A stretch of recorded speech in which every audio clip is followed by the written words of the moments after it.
Okay, good. Okay, so here we are from Berlin and from Bishkek to the world. Да, Wonderful that we have this technology. Well, we greet all the saints in the Ural, wherever they are, in Tagil or in Lysva or in the Caucasus, wherever. Be blessed. да, да, вот мы здесь, из Берлина и Бишкека, и мы приветствуем всех святых на Урале, неважно, в Тагиле, в Лысьве или... В общем, приветствуем всех, кто нас будет смотреть. And I thank God for this wonderful opportunity to talk to you through the internet. И я благодарен Богу за эту возможность, что мы можем общаться через интернет. And I was asked by Alex to do a teaching on faith. И как раз вот Алексей попросил меня учить вас на тему веры. And I agreed. And then I found out when I looked at my notes that I never did a real series on faith. Я согласился, но потом, к своему удивлению, пересмотрев свои записи, вдруг сделал такой вывод, что я никогда не обучал на самом деле, I во mean, всяком случае, вас теме веры. I mentioned this subject faith many times and touch it here and there, but a real series on this subject I never did. Да, конечно, мы касались вопроса веры здесь и там, и упоминали об этом, но я обнаружил, что мы никогда не делали серии проповедей, например, которые были бы посвящены конкретно вере. So now we will try to deliver this message on faith, biblical faith, it's called. И теперь я попробую донести до вас тему, что же такое библейская вера. Well, let's start with two pieces of scripture, which can be a general title of the whole thing. Было бы хорошо начать с двух мест Писания, которыми вообще можно в целом озаглавить нашу сегодняшнюю беседу. The first one is the just shall live by faith. Одно из них – это известное место Писания «Праведный верой жив будет». This is found several times in the New Testament. This is Romans 1:17 and Galatians 3:11. И этот стих Писания мы можем найти в разных отрывках Нового Завета.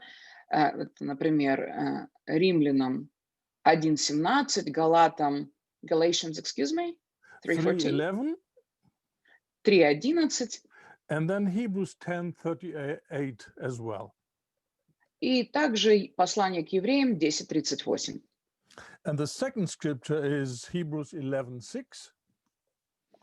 А второе место Писания мы находим в Евреях в 11 главе, в 6 стихе. Without faith, it's impossible to please God. Где говорится, а без веры Богу угодить невозможно.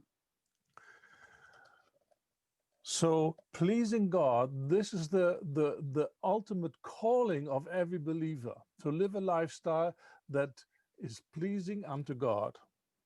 И понятно, что, в общем-то, по сути, по своей, стремление угодить Богу – это является нашей основной целью Paul says для всякого верующего.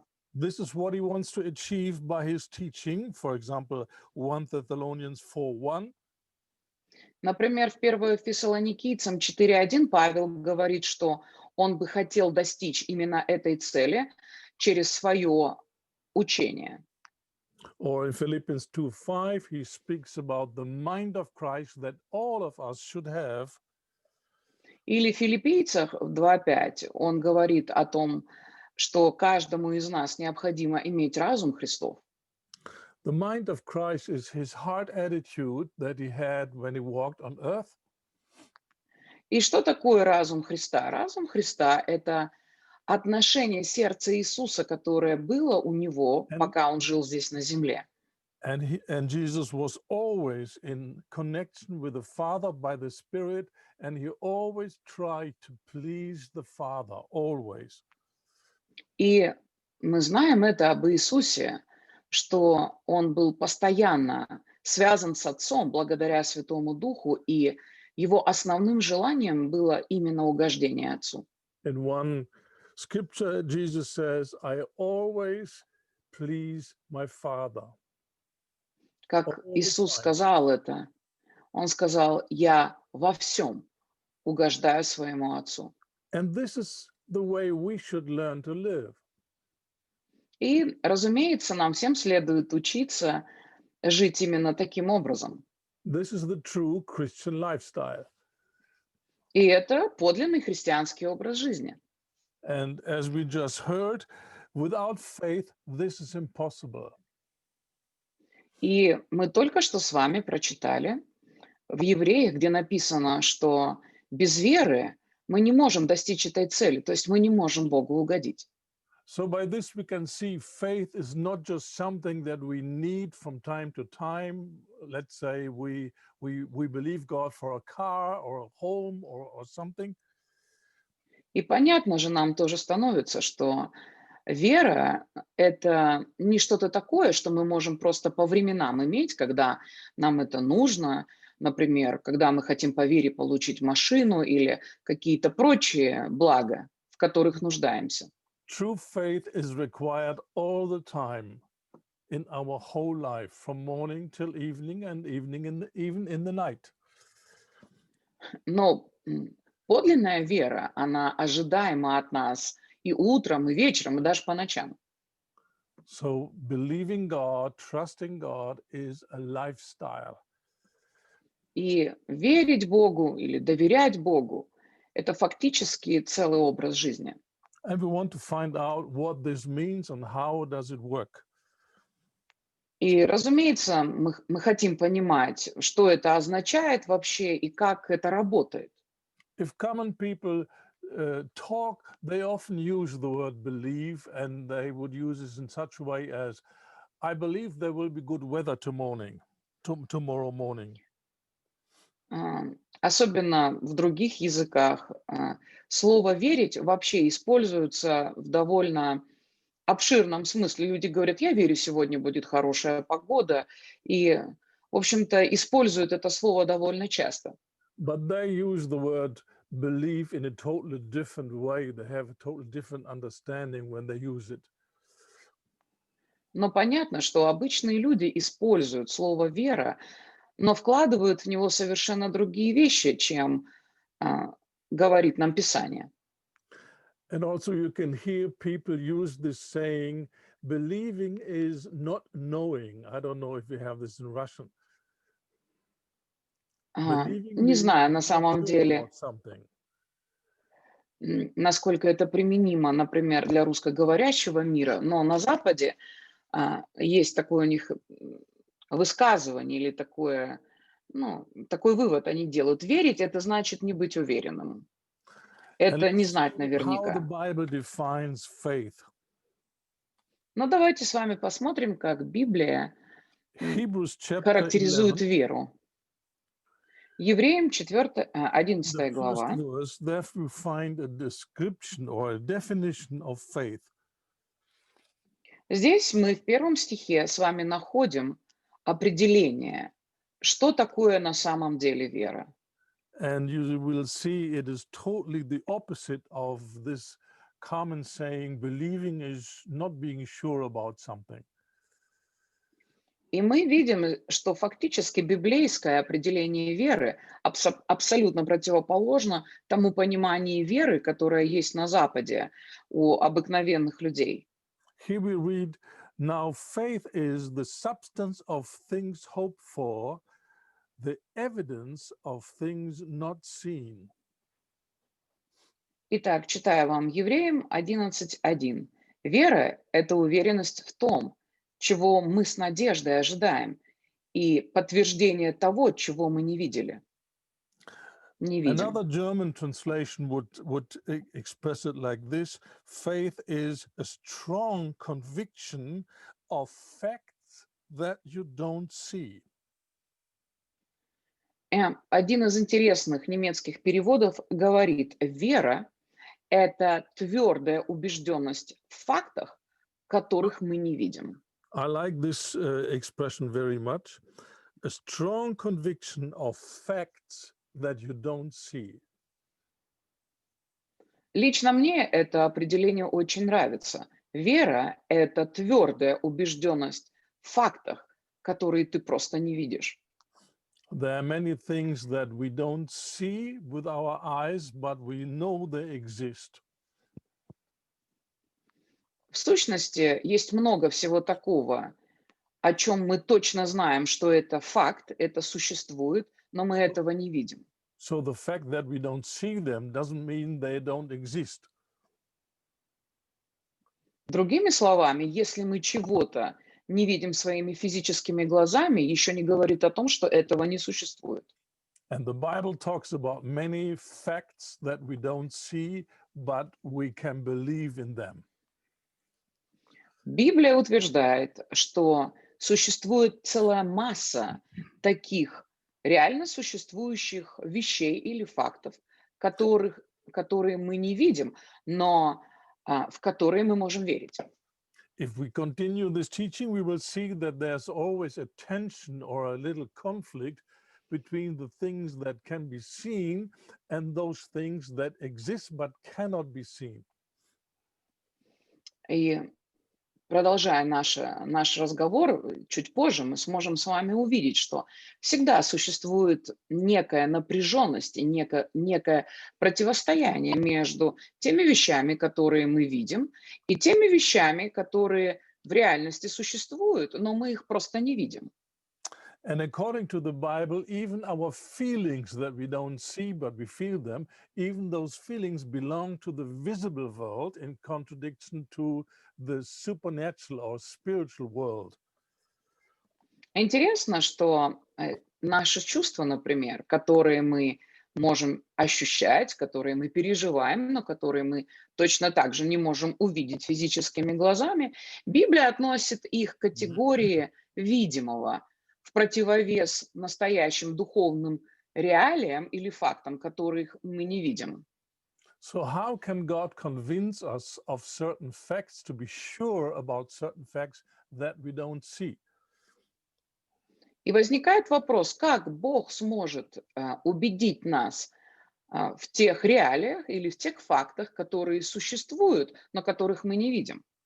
Well, He instructs us by His word and helps us Бог to trust наставляет that нас those things are real. своим словом, и Он учит нас доверять тем вещам, которые Он говорит, существуют. So we can learn by the help of God to develop this heart attitude to trust in Him that He's faithful and His words are true. И благодаря Ему мы можем научиться и приобрести такое состояние сердца, такой образ жизни, когда мы имеем уверенность в том, что Он говорит, и в том, что Он верен, и Его обещания истинны. And two other scriptures show us the great possibilities of faith. Еще два других стиха Писания говорят нам о удивительных возможностях веры. In Matthew 19, verse 26, we read, В Матфея 18:26 мы читаем с вами. who can be saved? With men, this is impossible, but with God, all things are possible. Кто же будет тогда спасен? Но все, что невозможно людям, возможно Богу. Every person on earth is in a hopeless situation and cannot save himself. Любой человек, который живет на лице земли, он, можно сказать, бессилен, он безнадежен и не может спасти себя. It's impossible for men to save themselves. Невозможно никакому человеку спасти себя самому. But what is impossible with man is possible with God.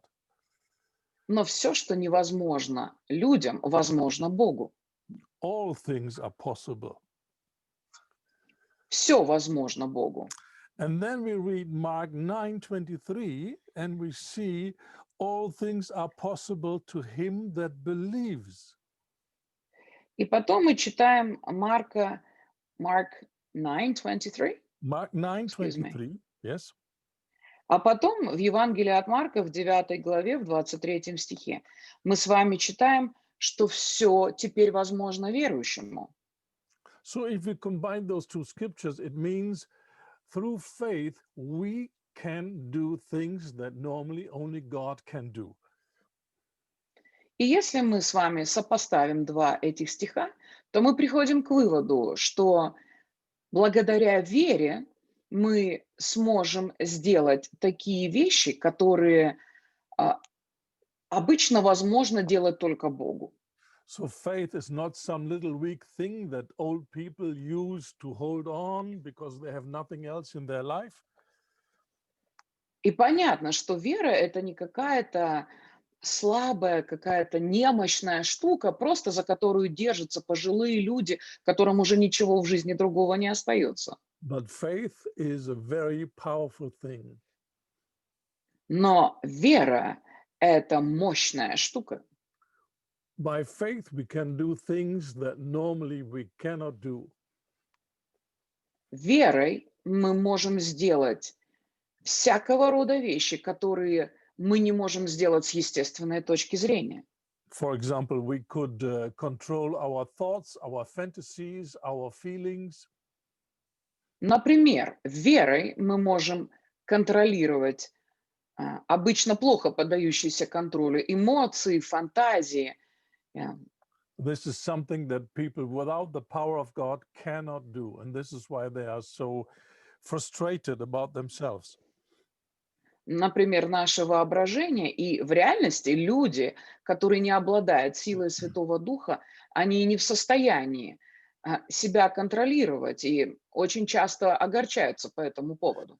Before we go more into details about the aspects of faith, I want to make sure that we understand faith is not a mental technique that we learn. Еще прежде чем мы с вами начнем в подробностях разбирать некоторые аспекты веры, я хочу, чтобы мы удостоверились с вами, что вера– это не какая-то ментальная практика, которую мы можем усвоить и которой мы можем обучиться. But true faith exists in a real relationship with God. Но подлинная вера, она возможна только Because, для человека, который находится в реальных отношениях с самим Богом. because faith comes from God. It's a gift. It's not something that we can create. Потому что вера– это дар от самого Бога. Вера– это не то, что сам человек может каким-то образом в себе вырабатывать. Sometimes you hear people talk about faith like it is a technique that they can learn. I don't believe in that. Потому что я слышал это сам, я уверен, вы тоже это слышали. Некоторые люди говорят о вере как о некой ментальной практике, которую можно усвоить, которой можно обучиться. Я в это не верю. And it sounds a little bit like have faith in your faith. Для меня это больше похоже на что-то вроде «имейте веру в свою веру». This is not what the Bible says. Но это не то, что говорит нам Библия. Faith is trusting a person. Вера– это доверие личности. I'm sorry, did you see that? No, I just heard something. Someone is trying to get through. I'm sorry, I needed to. So, Jesus is the author and the finisher of our faith. И нам важно помнить, что начальником и совершителем нашей веры является Иисус. Или другой дословный перевод говорит, тем, кто начал, и тем, кто закончит в нас веру, является Иисус. I'm sorry, I just gave another translation, which is more clear. So only when we develop a closer relationship with Jesus, then we will learn to trust him.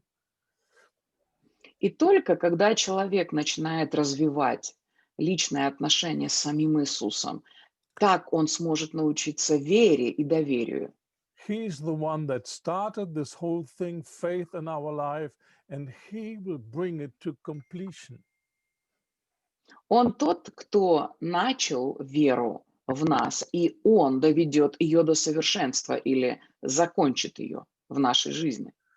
Did you ever think about what does it mean that my faith is complete or comes to completion or is finished? What does it mean? Вы когда-нибудь размышляли вообще над этим выражением?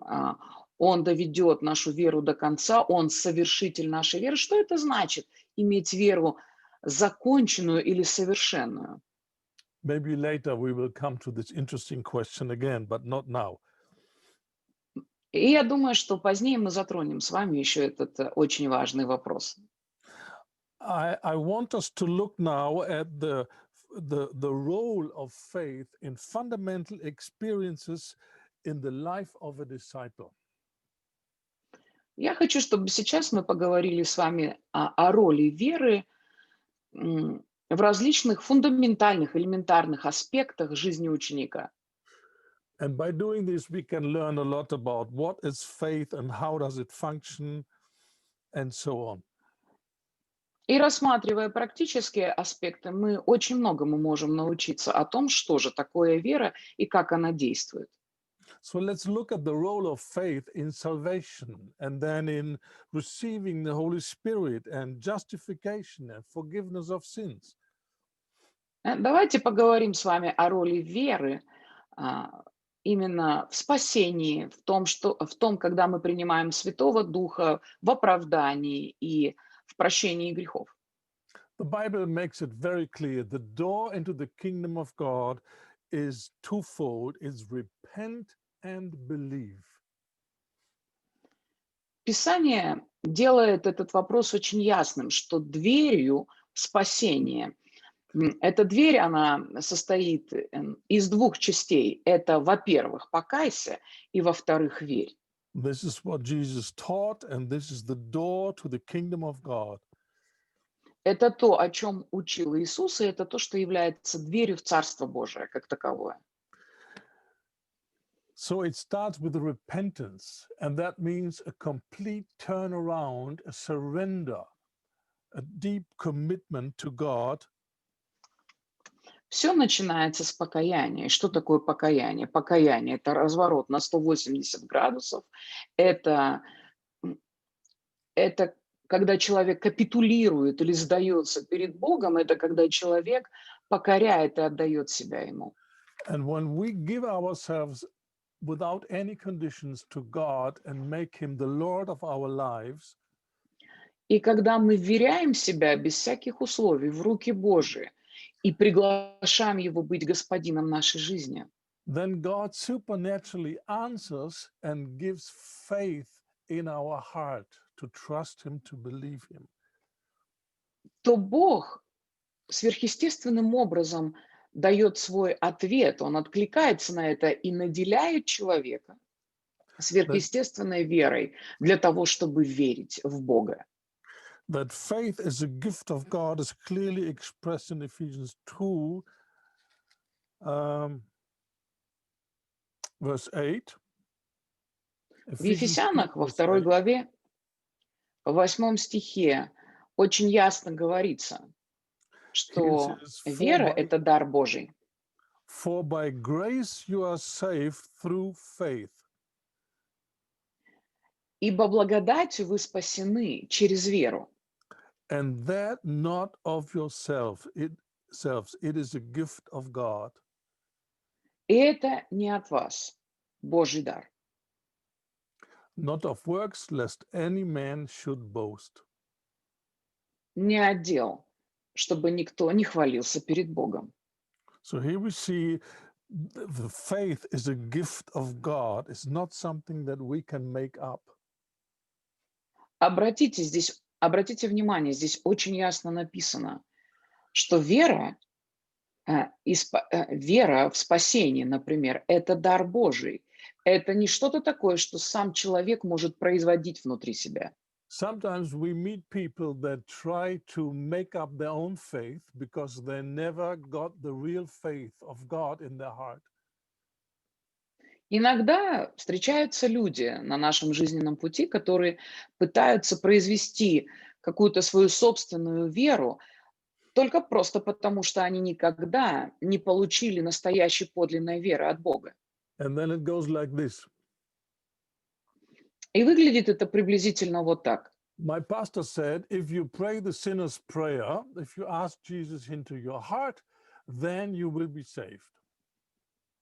Мой пастор мне сказал, что если я помолюсь молитвой грешника, если я приглашу Иисуса в свою жизнь и So I сделаю его prayed the Господом и sinner's prayer, Спасителем, то я буду спасен. И вот теперь я помолился and молитвой therefore, грешника. and therefore I conclude that now I'm saved. Теперь я могу сделать вывод, что благодаря этому я спасен.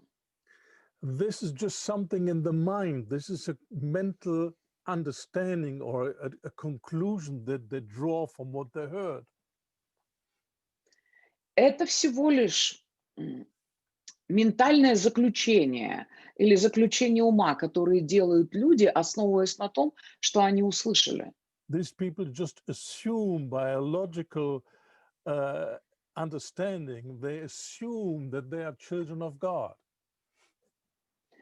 И можно сказать, что люди, они просто основываясь на своих логических выводах, But nothing делают как really, раз-таки такой вывод, что они являются детьми Божьими. but nothing really works in their life. They have problems without any solutions. Но в их жизни ничего духовное реально не работает у них, они не получают какие-то конкретные ответы от Бога. And 20 years later, they have more problems. И 20 лет спустя своего так называемого хождения в What went Боге wrong? у них проблем еще больше, чем а, когда они начинали. They try to believe, but they never repented. И я думаю, что ответ как раз и заключается в том, что эти люди пытаются верить, так и не покаявшись вначале. They never surrendered without any conditions and make Jesus their Lord. Это люди, которые в реальности никогда не сдались перед Богом, они не капитулировали полностью, они не сделали Его Господом своей жизни And без therefore, всяких условий. therefore, God could not give the real faith, the God kind of faith, into their heart. So they have to do it in their mind. Именно поэтому Бог и так и не смог наполнить их сердце подлинной библейской верой, а все, что у них есть, это куча всякой всячины в голове. So what these people need to do, they need to repent. И в реальности в чем нуждаются такие люди? Они нуждаются в покаянии. Not just of certain sins, Не просто в каких-то грехах в своей жизни, but of the whole attitude of independency. I do my own thing. но, во-первых, в этом внутреннем состоянии, в этом желании собственной независимости, когда человек говорит: "Я все равно буду жить так, как я считаю нужным". We can see clearly in scripture that Jesus does not accept any person that comes under his own terms to him. He does not. Из Писания мы видим с вами, что нам не попадается ни единый случай, чтобы Иисус принимал какого-то человека, который приходит к Иисусу со своими какими-то условиями на своем основании. They would come to Jesus with words like, Lord, I want to follow you, but let me first. Мы не видим, чтобы Иисус принимал людей, которые приходят к Нему и говорят: "Господь, я, конечно, хочу последовать за Тобой, но вначале…" И что-то там еще. And no matter how noble their ideas were, Jesus never accepted this kind of surrender. И несмотря на то, что, может быть, чисто по-человечески многие из этих людей выглядели даже благородными, Иисус никогда не принимал людей, которые приходили к Нему со своими условиями. Because it's not a true surrender. Потому что до тех пор, пока я продолжаю выдвигать свои требования, это не является полной капитуляцией. A true surrender is without any conditions. Подлинное смирение или капитуляция — это, она никогда не бывает с какими-то «но». Not my will, but yours. Но когда человек говорит в своем сердце: «Не моя воля, но твоя да будет», And there's nothing that we can hold back or can claim, but this and this I want to see in my future. We cannot. и когда мы отказываемся от желания или каких-то условий, мы говорим: «Иисус, но я вот хочу, чтобы в моей жизни было вот это, еще вон то». Так не работает. So true repentance is always followed by the gift of faith. Итак, мы с вами говорим сейчас о том, что подлинное покаяние в сердце человека всегда сопровождается сверхъестественным даром Божьей веры. And we can completely trust God that our life now is in His hands. И человек приобретает эту внутреннюю уверенность, что все, моя жизнь, она теперь находится полностью в Божьих руках. And we get this wonderful experience that we become a child of God. We get born again by the Spirit and by the word of the gospel. И тогда мы способны пережить это удивительное переживание рождения свыше, которое происходит через воду слова, через Евангелие. And then these people have the inner witness, the inner confirmation, a living experience on the inside, which brings them at peace. Yes, I am a child of God. И именно только такие люди, они имеют это внутреннее удостоверение и могут They do пережить not этот покой и успокоение, что я на самом деле теперь Божье дитя. They do not need their logical mind or any other person. Yes, you prayed the sinner's prayer, and therefore I know you are saved. They don't need that. Таким людям и не нужно какое-то логическое объяснение у себя в разуме. Они не нуждаются в людях, которые бы их утверждали и в этом и говорили: «Ну ты ж помолился молитвой покаяния, все, ты теперь спасен». They know what the scripture means. The Spirit gives witness to our spirit that we are children of God.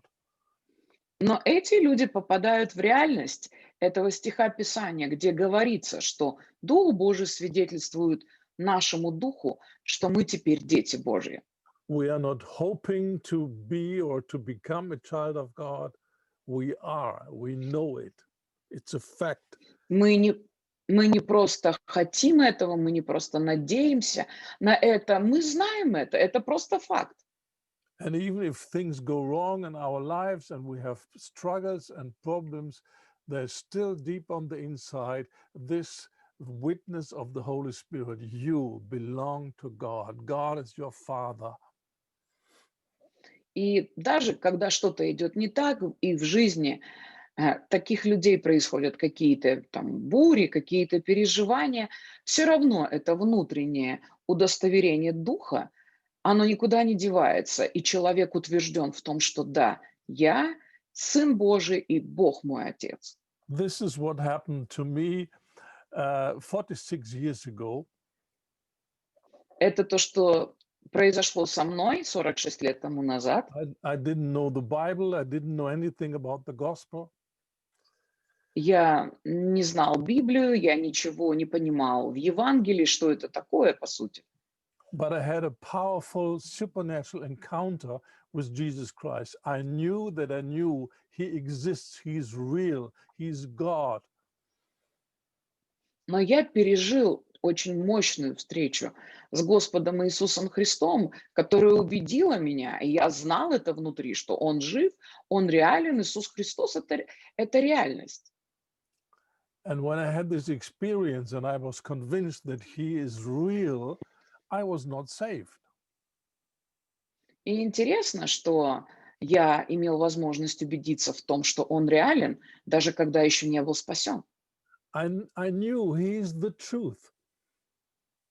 И я знал, что Он и есть истина сама. But in order to have the truth in my life, I need to surrender. I completely knew that.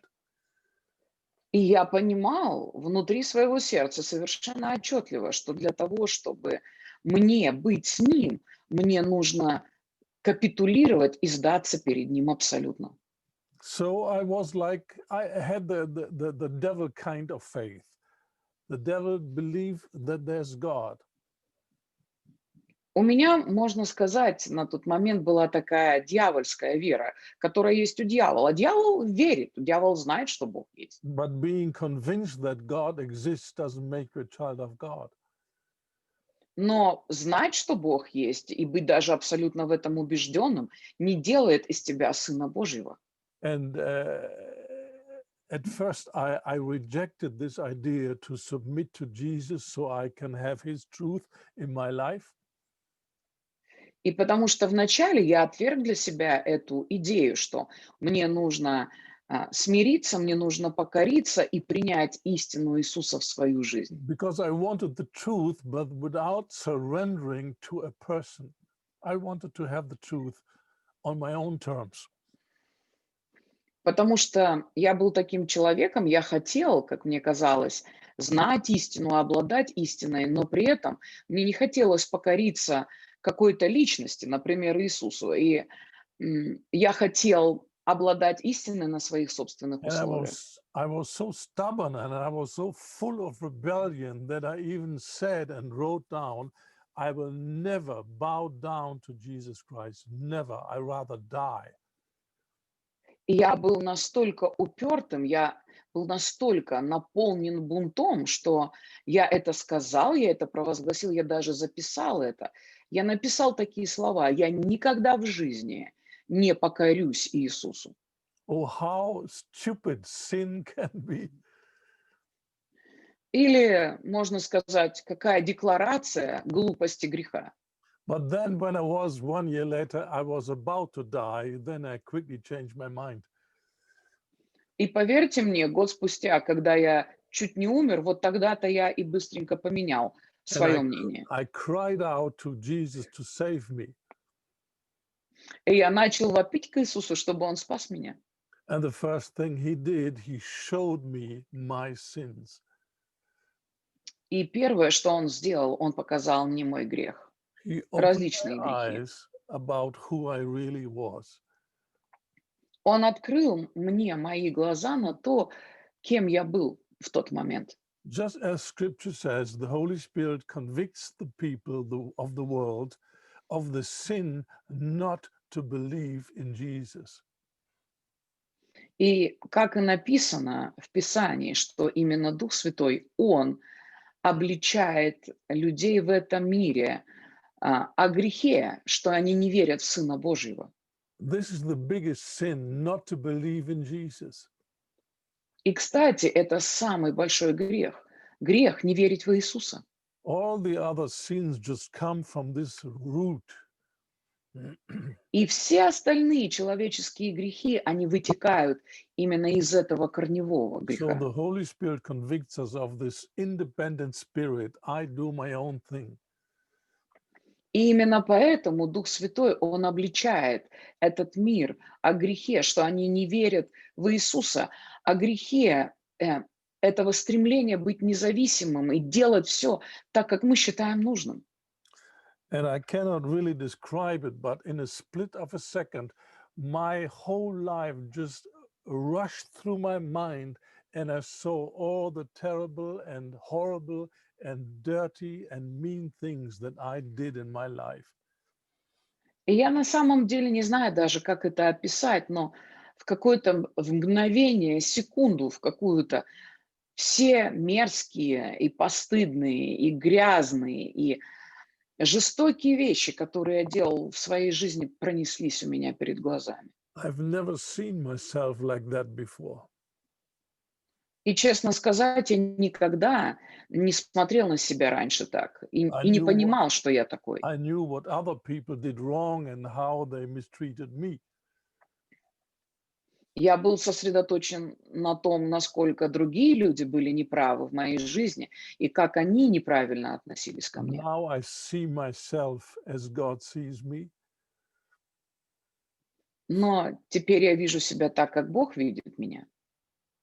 And the burden of my sin was so heavy that I couldn't stand anymore. I was laying on the ground and I was crying out to God to save me. В тот момент, извините, я как раз и смог увидеть себя таким, каким я был. Я переживал настолько огромный гнет и бремя своего греха, я не был в состоянии стоять. Я упал на землю и лежал под этой тяжестью. And when I cried out to God for help, I had a vision. И когда я начал вопить к Богу о помощи, я увидел видение. And I saw Jesus hanging on the cross, bloody and terrible, distorted. В, эт- в этот момент я увидел Иисуса, висящего на кресте, всего вымазанного в крови, всего изувеченного. And when I saw Jesus hanging on the cross with all this blood and the bruises and everything, И когда я увидел его висящего, всего в синяках, всего избитого, I realized that he was punished for my sins. I was supposed to hang on the cross. This was my place, and he took my place of punishment. вдруг я понял, что это я должен был висеть на этом кресте, что он был наказан вот таким образом вместо меня. I understood this by supernatural revelation of the Spirit. There was no one there to explain this to me or who saw the vision. It was just on the inside. И это было сверхъестественным откровением от самого Бога. Рядом со мной никого не было в тот момент, мне никто не мог объяснить, что я видел и что бы это означало. Это просто стало понятным внутри меня. I didn't read the Bible. I didn't know what the Bible says, nothing. И потому что я никогда не читал Библию, я не понимал, что она на самом деле говорит. But I knew he died for my sins. Но в этот момент я понимал отчетливо для себя, что Иисус умер за мои грехи. And the only response that I gave to Jesus was just thank you. И единственный отклик, который вырвался из меня в этот момент, я просто сказал спасибо тебе. And then something happened on the inside, and I knew that I have arrived. I knew I came home. God now is my God. I just knew it. И потом что-то произошло еще внутри меня, когда я вдруг понял, что вот я наконец-таки дошел туда, куда надо. Я вдруг нашел то, что я искал, и теперь Бог мой отец, и я попал домой. And I knew I would never go back to this rock music, to those demons, to those esoteric things and all the dirt and the uncleanness. I would never go back to these things. И в этот момент я понимал тоже внутри, что я уже никогда не вернусь ни к своей рок-музыке, ни к своим каким-то наркотикам, ни к своей эзотерике, и ко всему этому в своей жизни. And I knew I would live for Jesus the rest of my life. И внутри своего сердца я знал, что я буду жить для Иисуса до конца своих дней. No one told me that I'm a child of God, but I knew I belong to God. I have arrived. I came home. И хоть некому было убеждать меня и уговаривать, и говорить: все, ты молодец, ты теперь дитя Божие. Я знал это внутри, я знал, что я пришел туда, куда нужно, и я знал, что я дитя Божие. That happened to me 46 years and 10 days ago. Это произошло со мной 46 лет Oh, и excuse 10 me, дней тому назад. 7 days. 7 дней тому назад, извините. 46 лет и 7 дней. Yes, 46 years and 7 days. Hallelujah. Да, I know 46 that лет, Jesus представьте, is 7 дней, able to аллилуйя. save people. I know. И поэтому я знаю, что Иисус способен спасать людей. So this is true conversion when the Spirit of God tells us on the inside, you belong to God. God is your Father. Jesus is your Savior and your Lord. И это и есть подлинное внутреннее обращение в христианство. Это и есть подлинное возрождение, когда внутри я имею свидетельство Святого Духа, что Every Бог– это мой Отец, а Иисус– это мой Спаситель и мой Господь. every life story is different and every experience is different, but the essence is always the same. On the inside, И you know that you belong to God and you will spend eternity with Him. И, конечно, истории очень разные, как и жизни людей очень разные, но суть всегда остается одной и той же. Люди по-разному к этому приходят, но они приходят к этой внутренней уверенности, что я знаю, что я знаю, что я принадлежу Богу, и что до конца своих дней и вечности я буду If пребывать you с Ним. don't have this inner witness, then probably you need to surrender to God completely. И если вы не имеете внутри этой убежденности, этой внутренней уверенности, то, скорее всего, вам нужно до конца отдать свою жизнь в Божьи руки. Let's look at the next thing that usually happens in the life of a believer, that is receiving the Spirit. Давайте посмотрим теперь на еще такое событие, которое часто происходит в жизни верующих. We read in Galatians 3, 5-7 the following. He therefore that ministers to you the Spirit and works miracles among you, does he it by the works of the law or by the hearing of faith? Even as Abraham believed God and was accounted to him for righteousness, know you therefore that they which are of faith are the same are the children of Abraham. And the scripture, foreseeing that God would justify the heathen through faith, preached before the gospel to Abraham, saying, in you shall all nations be blessed. So then they which be of faith are blessed with faithful Abraham. Just read the whole scripture. Давайте с вами 5 to сейчас 7. прочитаем Галатам 3 главу. Это у нас с 5 по 9 стих. «Разве Бог дает вам Духа и совершает среди вас чудеса, потому что вы соблюдаете закон, или же потому что вы поверили тому, о чем вы услышали?» Вспомните Авраама. Он поверил Богу, и это было вменено ему в праведность. Так поймите же, что те, кто верит, это сыны Авраама. В Писании было предсказано, что Бог будет оправдывать людей из всех народов по их вере, и уже тогда была возвещена радостная весть, когда было сказано Аврааму: через тебя получат благословение все народы. Поэтому те, кто верит, получают благословение вместе с верующим Авраамом. So here we see the Holy Spirit is not received by anything we do, not by any kind of works. Говоря теперь о том, чтобы получить Святого Духа и крещение Духом Святым, мы видим с вами здесь отчетливо, что мы получаем это не благодаря каким-то своим человеческим усилиям или делам.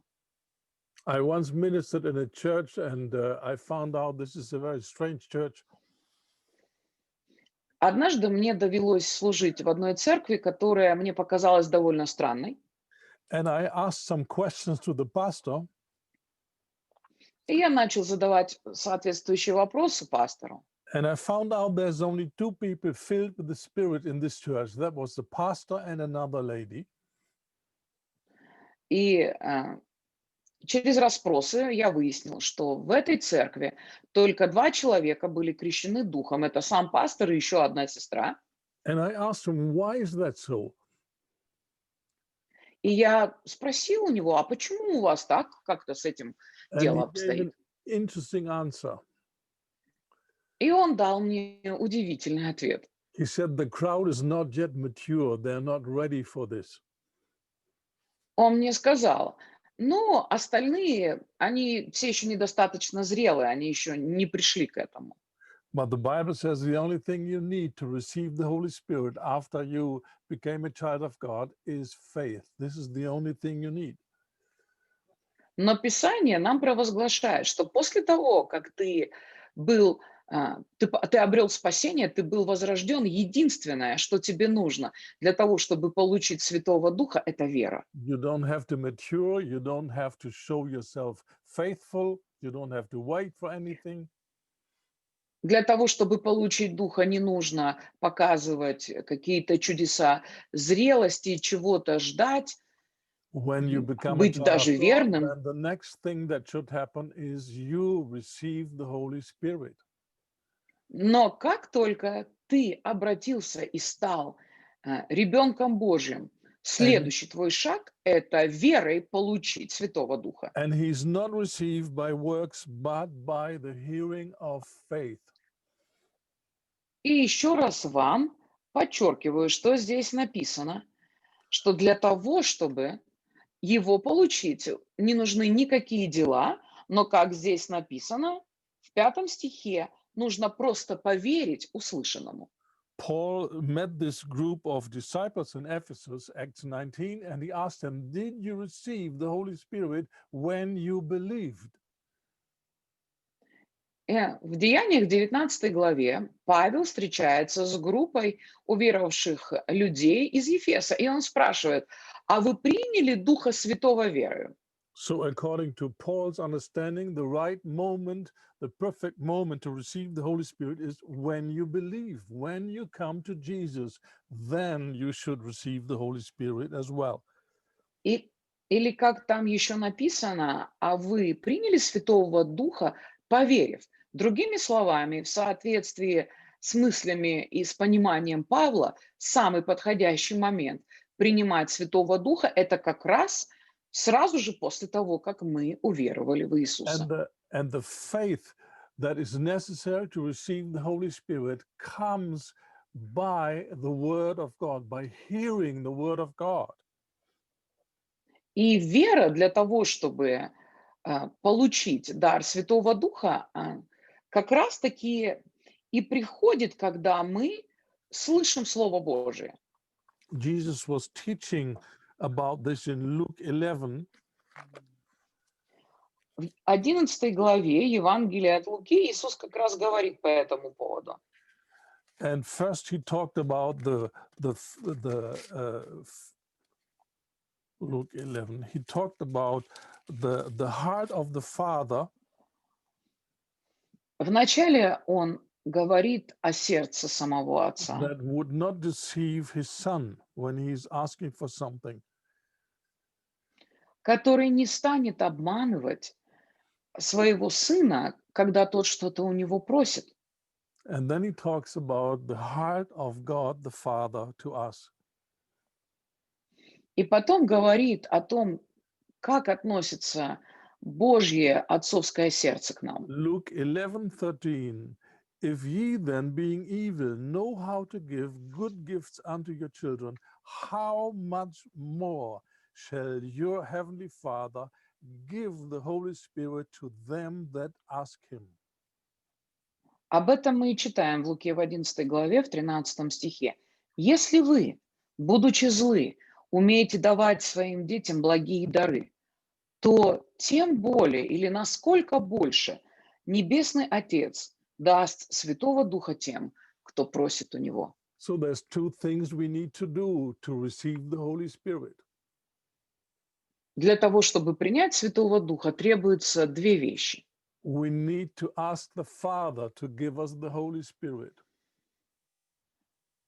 Как здесь написано, во-первых, мы должны просто попросить у Отца, чтобы Он дал нам Святого Духа. And the second thing we have to do is we have to believe that He is faithful and He will respond to this request as Jesus explained it. И второе, что требуется, это доверие или вера в то, что когда мы что-то просим у нашего Отца, Он, будучи добрым и будучи верным, даст нам то, о чем мы у Него просим. Как в этом отрывке и объясняет нам Иисус. In verse 9, Jesus says, "Ask and it shall be given you." Excuse me? Which verse? Verse 9. Ask and it Как и shall be написано, given you. да, как и говорит Иисус еще об этом в 9 стихе, поэтому я говорю вам, просите, и вам дадут. And then in verse 10, for everyone that asks receives. И потом мы читаем продолжение той же самой мысли в 10 стихе, потому что каждый, кто просит, So получает. Jesus said, this is how God the Father will deal with us. Иисус разъясняет нам, что Отец наш Небесный так и будет с нами поступать. In my experience, people who come from the world and who just received Jesus, they find it very easy to believe this. Ну, по своему опыту я знаю, что те люди, которые только пришли из мира, и они читают это, им довольно легко это принимать. And usually they need just this one verse. И чаще всего для того, чтобы людям принять Святого Духа, нужно показать всего лишь вот этот стих, где Иисус говорит. But when I deal with Baptists or other people that were raised as Christians for years and decades and never heard about the Holy Spirit, it's a different thing.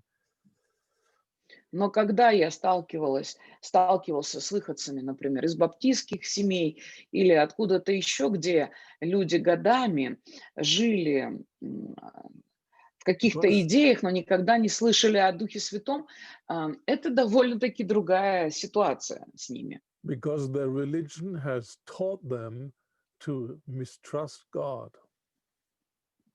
Потому что, к сожалению, часто религия человеческая, она учит людей не доверять Богу. And these people would say, yes, I know what the Bible verse says, but how can I be sure if I pray now and ask for the Holy Spirit that I don't get an evil spirit? И я наталкивался на этот удивительный ответ, когда люди говорят, ну да, я понимаю, что здесь написано, но как я могу удостовериться, что когда я начну просить у Бога Духа Святого, я не получу каким-то образом нечистого духа? These people do not have a problem or a problem with speaking in tongues. They have a problem trusting God and believing Jesus. Но по сути здесь даже не идет речь о том, что люди там верят или не верят в говорение на иных языках. Фактически их проблема заключается в том, что эти люди не способны верить в Его Слово и доверять самому Иисусу. And I tell them, just think about these verses. Think about who is Jesus and who knows better the Father than Jesus. What did Jesus say what the Father will do? И я им говорю, просто подумайте над тем, кто такой Иисус, и что Иисус здесь сказал, Отец сделает для вас. I prayed for many, many people to receive the Holy Spirit. Я молился за большое количество людей, за свою жизнь, чтобы But они приняли Святого what I Духа. normally do is I ask them, when we pray now, will you receive? И обычно я у них спрашиваю, вот мы сейчас помолимся, вы примете? And when they give an answer like, well, I hope so, or let's try it, or it worked with my friend, come on, let's pray. Но когда я слышу такой ответ, ну я надеюсь, что приму, или Ну, может быть, давайте постараемся. Или, ну вот раз у моего друга получилось, может быть, у меня тоже получится. I refuse to pray with them В такой момент я отказываюсь за таких людей молиться. because they are not believing. Потому что эти люди в реальности не верят. They are just guessing, they are hoping, they try to receive, Они надеются, они гадают, получится или нет. Они but пытаются. faith is Но possessing верить — это значит обладать. Верить — это the значит one брать. the one who believes he has already. Потому что тот, кто верит, он уже имеет, по It's the сути. substance of things hoped for. Это уверенность в том, на что я надеюсь. Jesus said, when you pray, believe that you receive, and then you will have it. Иисус говорил, Он сказал: "Когда молитесь, верьте, что вы, а, получили, и это будет у вас". So there's two levels. There's the inner level, and there's the outer life, the visible area. Фактически, это двухмерная вещь. Есть внутренняя уверенность и есть внешний фактор. And someone who has received faith through these verses by God, he knows when I pray now, I will receive now, no question. Человек, который принял, верой то, что здесь написано, когда он молится, он знает, что он получит. Он не задается вопросами и не мучится сомнениями. The receiving is a supernatural experience. And by this experience, you Получать don't feel anything, you don't sense anything, nothing. получать — это сверхъестественная вещь, это сверхъестественное переживание, в момент которого люди могут вообще ничего не чувствовать. Это к чувствам, по сути, не имеет отношения. You just have the inner knowing God is faithful. When I do my part, He will do His part. Это внутреннее понимание и уверенность в том, что Бог верен. Когда я со своей стороны делаю то, что мне должно, Бог точно со своей стороны придет и сделает то, что Он обещал. When I ask now, I know I will receive. Когда сейчас я прошу, я знаю, что я получу. And how much time does it need to receive a gift? И сколько времени нужно для того, чтобы просто взять подарок? It's just a matter of a moment, a second. You receive and then you have it. Ага. Когда мы получаем, это не какой-то затяжной процесс, это случается, это происходит очень быстро, это одно всего лишь действие. Я получаю, и я сразу же это имею, я обладаю этим. If I come to you and say, here's my gift for you, Когда я, например, пришел к вам домой и сказал: "Вот if смотри, you're мой normal подарок in your тебе". senses, you take it and you say, thank you. Например, если человек в твердом уме, в здравом уме, в твердой памяти, и ты ему даешь подарок, он сразу же его берет и говорит спасибо. You're not standing in front of me with your hands in the pockets and say, oh, yes, please give it to me. Please, please, please give it to me. I want it.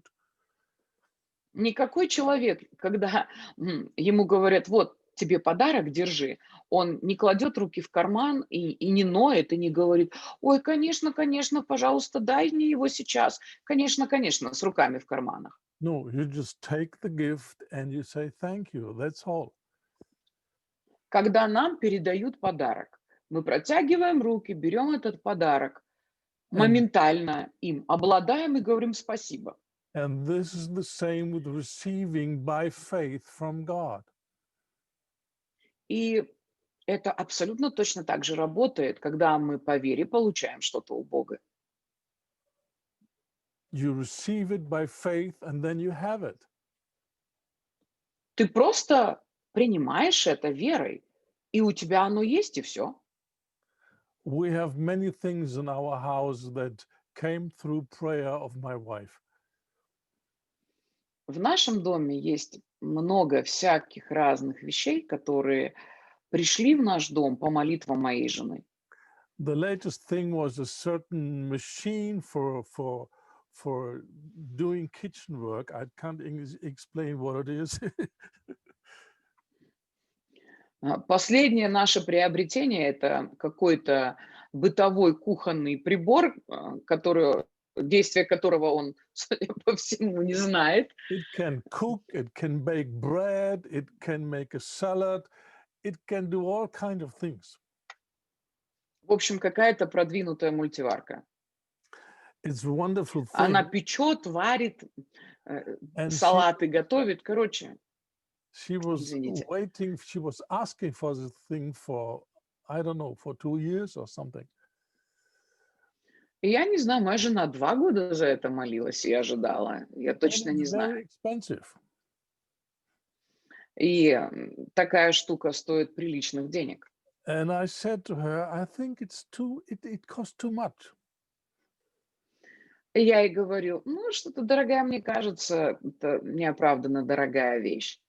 And she said, don't worry, my father will give it to me. И она мне говорила: "Ну, ты-то не беспокойся, Хартвик, мне отец мой даст". And I felt relieved. Да, я определенное облегчение в такой момент чувствую. And one day we were visiting some other Christian, and this lady had the same machine. And they were talking about this wonder machine. Мы навещали одну сестру, и у нее как раз похожая мультиварка, я думаю, и они там что-то говорили по ее поводу.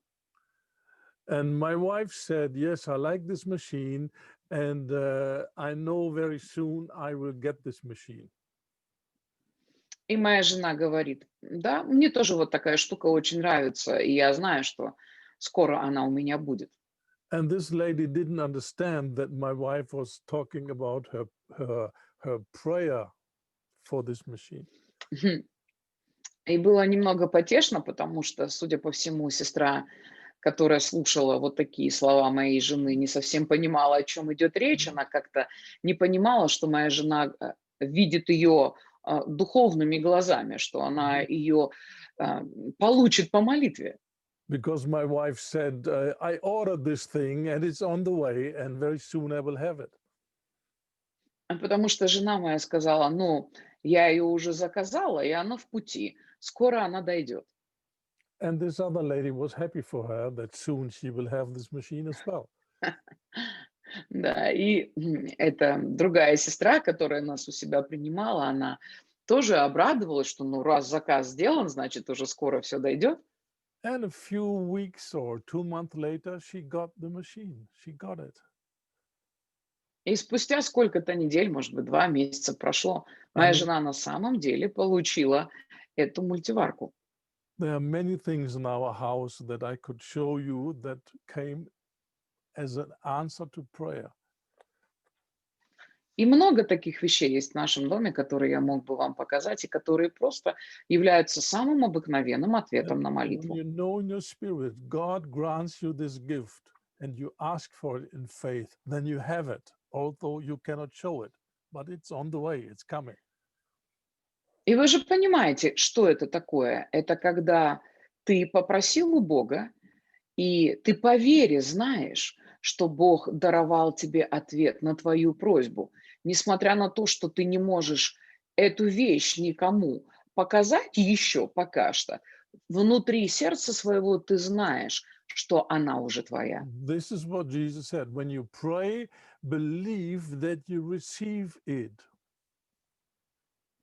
Именно поэтому Иисус сказал: когда вы молитесь, верьте, что вы это уже имеете, и вы This is получите, оно придет.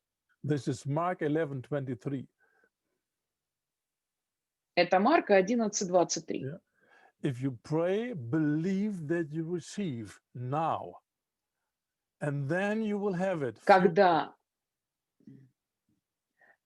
Когда вы молитесь, верьте, что вы уже получаете, и в будущем вы увидите это в физической сфере. So receiving is on the inside. Receiving is not when you have the thing in your hand. Receiving is when you have the assurance, yes, God heard my prayer, it's mine, I have it. And very soon I will see it. Поэтому получать по вере — это не так, что вы уже держите это в руках, и вот вы можете показать и сказать: "Вот, оно у меня есть". На самом деле получать — это сначала, по вере — это сначала получить в духе, зная и имея уверенность, что это проявит себя в физическом мире. So, and we can apply this to a situation where a newborn Christian wants to receive the Holy Spirit. He needs to understand it's the will of God for him to have it. И это в полной мере относится как раз-таки к тем ситуациям, когда новообращенный человек получает Духа Святого по вере от Бога. Он должен понимать, что это воля Божья, чтобы он имел. And he needs to understand only two things are necessary: to ask for it and to receive it by faith. That's all. То есть он должен понимать, что это воля Божья дать ему Святого Духа. И все, что от него потребуется, это две вещи. Просто попросить And и after you have верить или received, доверять Богу, что он это получает. there's only one thing to do: to say thank you and stay in this attitude of thanking God. И как только я попросил, я получил. Единственное, что от меня еще требуется, это сказать спасибо тебе, потому что я это уже получил, и продолжать находиться в этом благодарном отношении. So you pray for the Holy Spirit as God promised, and then you receive it and you have it. You don't have any experiences on the inside. Maybe there are, maybe not. It's not important. But you know God heard my prayer because He's faithful. Это все упирается не в то, что люди в этот момент могут или не могут чувствовать. Это очень просто. Я знаю, что это воля Божья. Я попросил, и я получил, и я благодарен, и я уверен в этом, и независимо от своих чувств, я знаю, что Бог верен. And when you have received the Holy Spirit, He's on the inside, you are filled with the Spirit. И когда я принял Духа Святого, Он внутри, Он наполняет меня. So you have received the gift. То есть я получил дар. And now comes the interesting part. И теперь начинается интересный момент. You have to open the package. Нужно просто развернуть упаковку. And this is what the Bible says, Acts 2:4. They were filled with the Spirit and they began to speak in other tongues, in other languages, as the Spirit gave them utterance.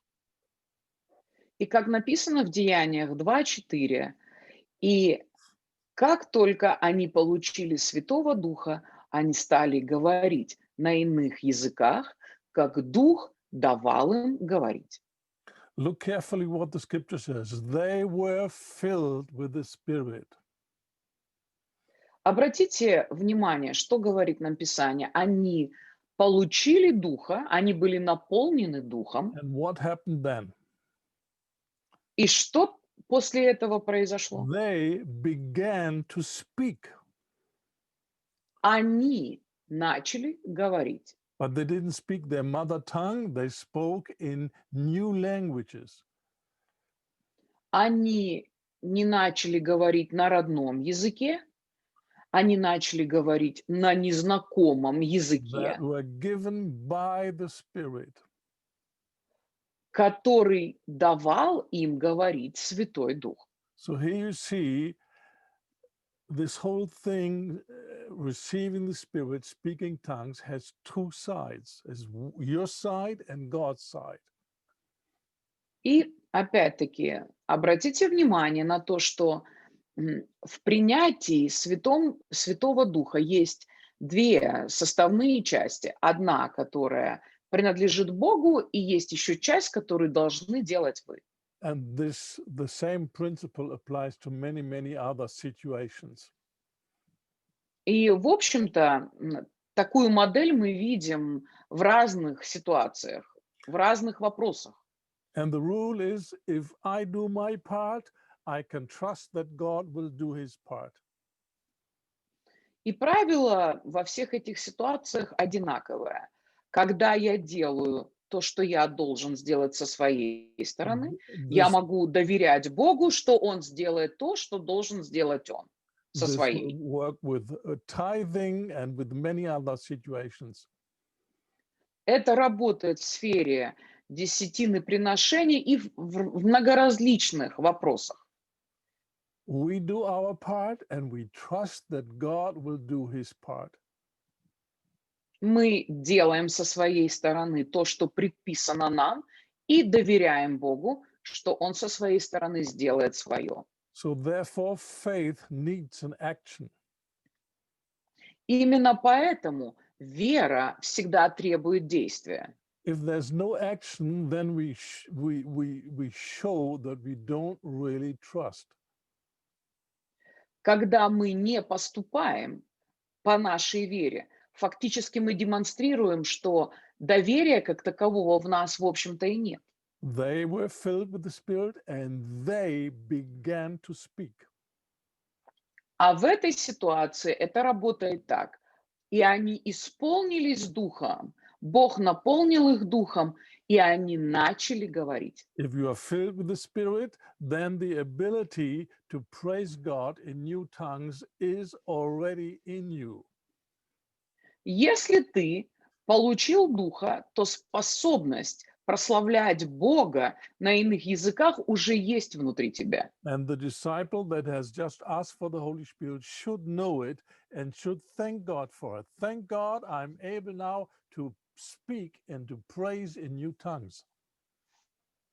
И человек новообращенный, который принимает Святого Духа, он должен понимать, что как раз-таки это уже и произошло. То есть спасибо тебе, Бог, за то, что я принял Святого Духа, и поэтому теперь я могу прославлять и я могу говорить на иных языках. And I say, wonderful, then let's put your faith to work.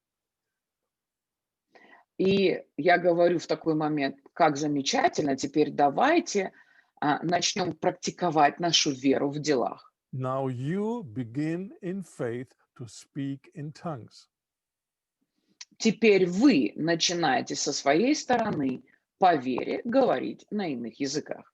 This is like the situation where Jesus was walking on the water and Peter saw him in the boat and he said, if it's you, Lord, then ask me to come.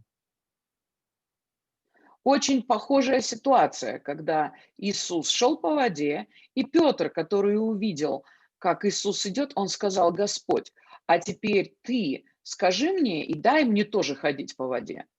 And Jesus gave the word, come. И Иисус ему сказал: ну так иди.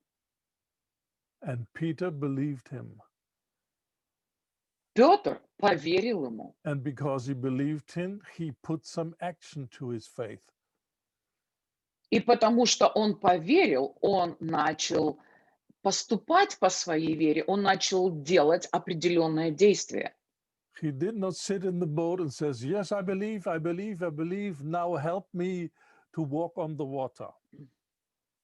Он не сел в лодку и не стал говорить: Господи, я верю, верю, верю, что теперь могу ходить по воде. What was required of Peter was something natural, something normal, just setting one foot before the next, just walking.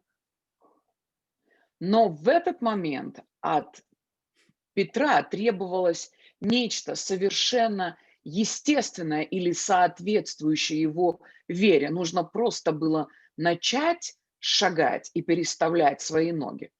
Peter was a grown-up man. He knew how to walk.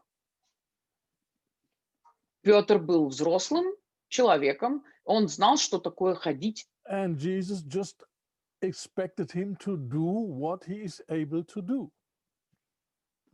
И Иисус просто ожидал от него, что Петр сейчас начнет делать то, чему он был хорошо обучен. Петр начнет ходить. And Peter understood Jesus will not do for me what I can do for myself. И Петр со своей стороны тоже прекрасно понимал, что Иисус сейчас не начнет делать за меня то, что я должен сделать в этой ситуации. So the only thing he had to do to step out of the boat and begin walking. Поэтому все, что оставалось Петру, это выйти из лодки и начать идти. And the miracle was that Jesus enabled him to walk on water. И чудо как раз и заключалось в том, что Иисус дал ему способность ходить по воде. But the miracle took only place when Peter did what he was supposed to do. Но это чудо смогло произойти только потому, что Петр со своей стороны стал делать то, что соответствовало его вере. It was not a complicated thing that he should do. И более того, это же понятно, что не требовалось ничего мега сложного.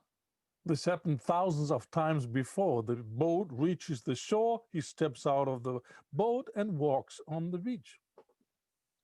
А, С Петром это было много раз. Лодка пристала к берегу, он вышагнул из нее и пошел. So the steps on his side were very easy and normal, nothing special. И можно так сказать, что от Петра не требовалось ничего, в общем-то, сложного. Это были совершенно естественные и понятные для него вещи. The only difference, the boat was not at the beach, it was on the water, in the lake. Единственная разница была в том, что лодка не пристала к берегу, а лодка была как раз посреди озера. And he just did what he always did, took the first step and began to walk. И он сделал то, что делал уже много-много раз до этого. Он вышагнул из лодки и пошел. And the miracle power of Jesus supported him on the water. И чудотворная сила Иисуса поддержала его на воде. And the miracle power was activated by Peter's faith. И эта чудодейственная сила была активирована верой Петра. So now let's apply this to speaking in tongues. Теперь давайте применим тот же самый принцип к говорению на иных They языках. were filled with the Spirit, Они наполнились Духом and they began to speak. и начали говорить. This is the interesting point. Это очень интересный пункт. They begin to speak, and at the same moment, they trusted in the Holy Spirit. Они начали говорить и одновременно уповать на Святого Духа, That he would give the supernatural language. что Он в этот самый момент вложит в них сверхъестественный язык. They could have made up their mind, okay, I begin to speak, but I speak Hebrew. Они могли для себя в голове решить, сейчас я открою рот и начну говорить, но начну говорить на арамейском. Then they would not speak in tongues, but they speak their mother tongue. И в этот момент они не смогли бы говорить на иных языках, они стали бы говорить, например, на своем родном языке. How many times have I witnessed situations like this, and people say, it does not work. Nothing comes out of my mouth. Сколько раз я наталкивался на одну и ту же ситуацию, когда люди говорят, но у меня это вообще никак не работает, ничего не выходит, я не знаю. They wait for something to happen. И они просто ждут, что что-то начнет происходить. I don't know what they expect, but they wait for some supernatural something that would just overturn them. Я не знаю, что конкретно эти люди ждут, но в своем большинстве они ждут чего-то сверхъестественного, что просто возьмет над ними контроль и начнет через силу выходить. But the Bible says they began to speak. Но здесь Библия нам ясно говорит, и они начали говорить. And I say, don't wait for anything, just begin to speak. But И я говорю в этот in момент confidence людям, that the не Holy надо ждать, Spirit will lead you and give you the language.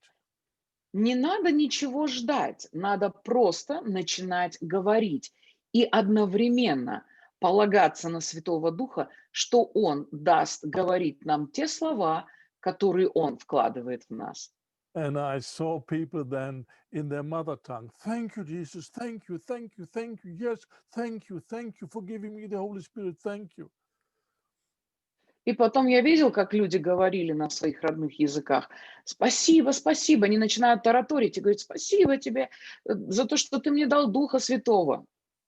But they are not saying this because they are so thankful, but because they're afraid of the moment where they should leave their mother tongue and jump into the heavenly language. Но реально в этот момент они уж, может быть, не от какой-то гиперблагодарности все это говорят, они просто боятся этого момента, когда сейчас им нужно будет оторваться от своего родного языка и перейти на языки небесные. And I then interrupt their wonderful prayer И я в такой момент прерываю их чудесную and I say, молитву listen, as благодарности. long as you speak in your mother tongue, you cannot speak in other tongues. И объясняю им, до тех пор, пока ты говоришь на своем родном языке, ты не сможешь говорить на небесном. You cannot speak two languages at the same time. Потому что ни одному человеку не дано одновременно говорить слова на двух разных языках. So if you want to see the supernatural help of the Spirit, you need to stop praying in your mother tongue and begin to pray in tongues.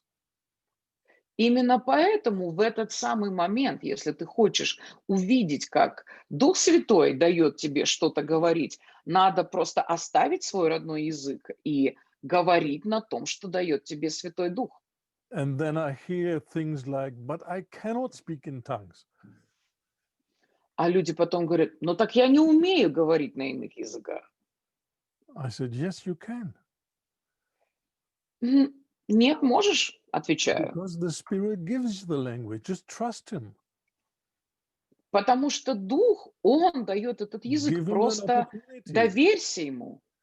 Дай Ему возможность As сейчас. long as you speak in your own tongue, He cannot give you the new language. He cannot. До тех пор, пока ты говоришь на своем языке, Он не может тебе, а, силой вставить свой. And people say, yeah, but what shall I say? I don't know how to start. Но люди говорят: "Ну, а что же мне говорить? Я не знаю, с чего мне даже начать". I say, listen, it does not come from your mind like a normal language. It comes from your innermost being. И в такой момент я ему говорю: "Послушай, это не будет вытекать из твоего мозга, это будет вытекать из твоего внутреннего, And, человека. and your mind will never give you an answer what to say, how to start. И твой ум тебе здесь не помощник, он не скажет тебе, с чего тебе начать и как тебе что-то правильно говорить". So many times I give them a little help. You need to stop thinking here and start doing it. И я людям часто говорю, я им пытаюсь так помочь, я говорю: "Тебе нужно перестать думать все это в своей голове, тебе нужно просто начать говорить изнутри". As long as you try to figure out with your mind what to say and how to start, you will never start. До тех пор, пока ты, напрягаешься и думаешь, как тебе начать, что тебе конкретно сказать, ты так и не начнешь никогда. So I say, what we do is the following. И я им говорю: "Сейчас мы будем делать вот что. You just grab both hands of the Holy Spirit. Ухватись за руки Святого Духа". We count till 3. Мы считаем до 3, And after 3, you begin to speak in tongues. И как только я говорю 3, ты начинаешь говорить на иных This is the языках. moment where the sweat comes. Да, люди начинают в такой момент немножко взмокать, простите. I say, okay, do you agree? И я говорю людям в этот момент: "Ты согласен And с таким it's not планом?" 3, the golden number. It would even work with 2, 1, 2. But the point is, you И, stop thinking and you begin to do it. и весь смысл, конечно, не в заветном числе 3, 2 тоже подойдет. Смысл в том, что нам просто нужно сделать шаг веры и начать делать то, что требуется. Например, просто говорить на иных языках. This is a step of faith. Это шаг веры. Where you just step out of your comfort zone and just trust him and do something with him that you cannot do without him.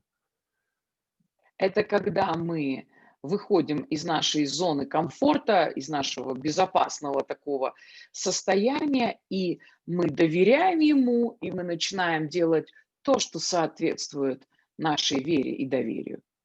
People say, but if I'm filled with the Spirit, do I have to speak in tongues? Иногда люди говорят мне: "Но если я наполнен Духом Святым, мне прямо-таки необходимо говорить на иных No, you языках?" don't have to. Ну, не то чтобы ты должен. I can make you a great gift and give you a new Mercedes car. Это то же самое, что если бы я вдруг захотел подарить тебе "Мерседес". And you can keep it in the garage and never drive it. Okay, no problem. Да, ты можешь взять этот "Мерседес", поставить его в гараж и никогда в жизни на нем не ездить. Конечно, ты имеешь право. So you have a Mercedes. М, и говорить: "Ну да, у меня, конечно, есть But you have "Мерседес". no benefit Что from it. скрывать? "Мерседес"-то, может быть, и есть, но толку от него сколько? And after Вот в some чем months, it will вопрос. become boring. I have a Mercedes, I have a Mercedes, I have a Mercedes. Более того, спустя несколько месяцев это уже начнет утомлять, и это станет скучно. У меня "Мерседес", у меня "Мерседес". And Ну и you что? can say all to all your friends, I have a Mercedes, I have a Mercedes. Можно ходить и друзьям говорить: "А у меня "Мерседес", а у меня "Мерседес". But they will say, great, but why don't you drive it? А они скажут: "Ну, отлично, раз он у тебя есть, а почему ты, на нем никогда не ездишь?" If you have received the Holy Spirit, if you have the ability to speak in tongues and you never do it, then what does it benefit you? И если у тебя есть дар Святого Духа, и если ты можешь говорить на иных языках, но ты никогда этим не пользуешься, The какой тебе от этого edification that прок? Paul is speaking about comes by doing it, by practicing it, by speaking in tongues. И то назидание, которое обещает нам Павел, это внутреннее выстраивание себя, оно ведь просто так не произойдет. Для этого нужно говорить и молиться на иных языках и практиковать это. The one who speaks in tongues edifies himself. Потому что всякий, кто говорит на ином или незнакомом языке, назидает себя. So if you have the ability and you never use it, it will not benefit you.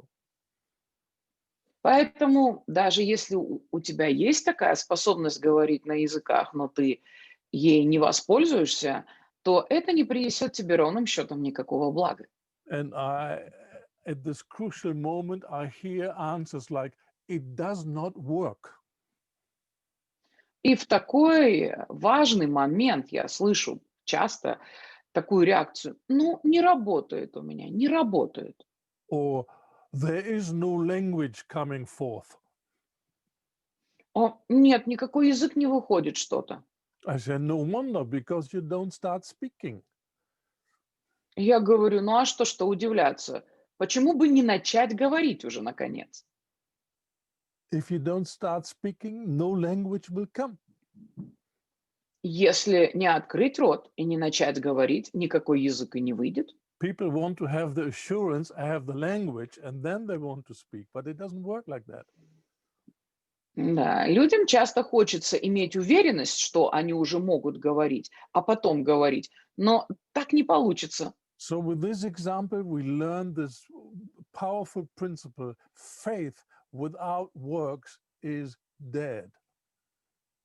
И интересно, что как раз-таки в такие моменты мы и обнаруживаем всю правдивость принципа «вера без дел мертва».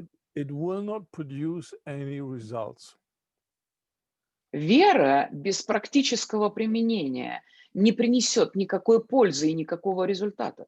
So, faith is expressed by doing something according to your faith. И вера как раз-таки и проявляет себя, когда люди делают соответствующие своей вере дела, они выражают свою веру делами. And many times, people in this situation, they learn it's not by feelings, it's not by outward signs or experiences, it's by faith. И это тоже очень чудесная возможность для людей понимать, что это не через какие-то эмоции, не через какие-то переживания. Это все происходит по вере. This is the only scriptural way how to lead people into this experience, the baptism of the Holy Spirit. И могу вам сказать так, это, пожалуй, единственный библейский способ, как мы можем помочь людям пережить крещение Святым Духом. And instead of using the Bible way, I've seen so many stupid and ridiculous things that people try to make someone praying in tongues.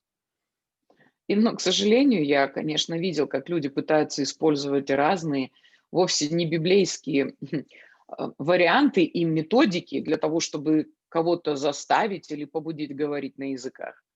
Some people give the advice, just repeat what I say. Я слышал, как люди говорят, а вот сейчас просто начни повторять за мной. This is stupid because И they это try to глупо, listen and catch some words that the other person is praying and then repeat those words. потому что в такой момент происходит? Люди пытаются уловить слова и звуки, которые издает другой человек, а потом с помощью своего интеллекта их воспроизвести. And then we have these people for 20 years, they say, coriander, coriander, coriander. Да, а потом у нас люди, которые лет по 20, вот так и разговаривают. Корианда, корианда, корианда. Без This is конца. not speaking in tongues. И это вовсе никакое не говорение на языках, It doesn't come from our mind, потому что язык не вытекает but из it разума. comes from the inside, from the Holy Spirit. Он вытекает изнутри от Святого Духа. And you need to give your will, you need to give your vocal organs. И в этот момент человеку нужно покорить и свою волю, и предоставить свои органы воспроизведения звуков. You need to do the speaking. И вам придется говорить.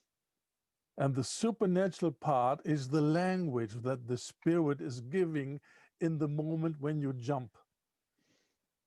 И в тот момент, когда ты отдаешь себя, ты, можно сказать, прыгаешь в эту реку, Он, Дух Святой, даст тебе свой сверхъестественный дар этого языка.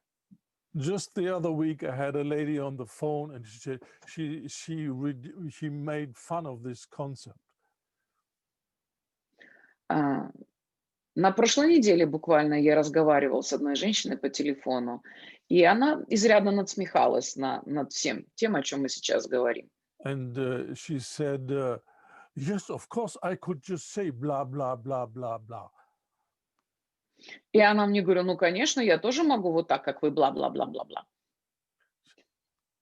Yes, she can do this, but this is not speaking in tongues Да, можно бла-бла-бла говорить, но это вовсе не говорение на иных because языках, she missed друзья.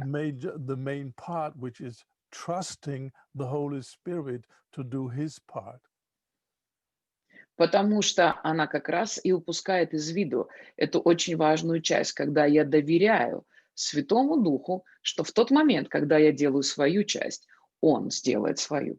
And I say, I'm sorry you don't understand. I didn't ask you to say blah, blah, blah. I asked you to speak in tongues. И я ей сказал: "Послушай, я и не прошу тебя, чтобы ты бла-бла-бла говорила. Я у тебя спросил, можешь ли ты говорить на языках". So this is the Bible pattern. They were filled with the Spirit and they began to speak in new tongues as the Spirit gave utterance. Итак, обратите внимание на этот библейский образ действий. И они были исполнены духом и начали говорить на языках, как дух давал им говорить. And Paul makes it very clear on our own initiative, we begin and we end to speak in tongues. И еще Павел точно так же подтверждает, что это зависит от нашей инициации. Мы инициируем говорение на иных языках, и мы можем положить этому конец. Мы управляем этим процессом. We can whisper in tongues, we can shout in tongues, we can sing in tongues. На языках мы можем молиться громко, можем молиться шепотом и можем петь на языках. This is all under our own will. Это подлежит управлением человеческой волей. The only supernatural thing is the language. Но сам язык– это сверхъестественно. So, by thinking about this wonderful experience, being baptized in the Spirit, we learn about the two aspects of a miracle. И размышляя на эту тему говорения на иных языках, мы можем с вами сделать очень важные выводы, которые касаются двух важных составных любого чуда. And people think a miracle is something which is absolutely miraculous. It has nothing to do with any human activity. Большинство людей склонны думать, что чудо– это что-то абсолютно, 100% сверхъестественное и никак не задействует людей, по сути, не затрагивает их какое-то действие. We just stand still and wait for God to do the miracle. Будем просто стоять и ждать, пока Бог сотворит все чудеса. This is not what the Bible says. Но это вовсе не то, что говорит нам Библия. A miracle is a cooperation between a human and a supernatural God. This is a miracle. Любое чудо– это взаимодействие сверхъестественного Бога и человека. When God gave a promise to Abraham, you will have a child, although you are very old and your wife is already barren, you will have a child. Бог в свое время дал Аврааму это обещание. Он сказал, это будет чудо, у тебя родится сын. Несмотря на то, что сам ты уже в преклонных летах, а жена твоя уже не способна рожать. Because he is the father of faith, he knew something about faith. Потому что Авраам является отцом веры. Он кое-что допонимал о вере. He was not waiting for a baby dropping down from heaven. Авраам, я думаю, не ждал, пока ребенок упадет с неба. He knew he had to do his part, what every man has to do to get a baby. Он знал, что со своей стороны ему нужно приложить свои усилия, которые должен приложить любой мужчина для того, чтобы ребенок вообще мог появиться на свет. He was not just hoping somehow, someday, a son would be born from nothing. Он не сидел и не ждал, что когда-нибудь просто в какой-то момент раз и сын ниоткуда возьмется, потому что Бог пообещал. Бог не сказал Аврааму ждать, пока случится непорочное зачатие. Он должен был сделать все необходимое со своей стороны. А Бог при этом сделает свое чудо, что его на тот момент уже неплодная жена сможет зачать и выносить ребенка. Faith without works is dead. It will not produce anything. Посему вера без дел мертва. Она ничего иначе не сможет произвести на свет. This is a very important principle, and many, many times again we will see that this is really crucial. Это чрезвычайно важный для понимания принцип. И раз за разом он доказывает свою жизненную важность. Maybe later in this series we will talk about believing God for finances. Может быть, немного позже, когда мы будем в следующий раз говорить о вере, мы затронем сферу финансов. And again, we will see this principle: faith without works is dead. И будем снова видеть, насколько важен этот принцип. Вера без дел мертва. Okay, I think this is enough for the first lesson. А я думаю, что для And нашего первого урока we будет will уже continue. достаточно. And I don't know how many sessions we will do. I'm still working on my manuscript, but at least a second lesson we will have for sure. Я не знаю точно, сколько уроков мы бы хотели посвятить теме веры, но думаю, что, может быть, второй-то уж I точно у hope нас you будет. were listening attentively and taking notes. Я очень надеюсь, что вы внимательно слушали и записывали. Go back and study these things in your Bible. See it with your own words in your own Bible. Друзья, вдохновляю вас, чтобы вы обратились со всем этим к Писанию, чтобы вы у себя в Писании, в своей Библии смогли увидеть все то, о чем мы сегодня говорили.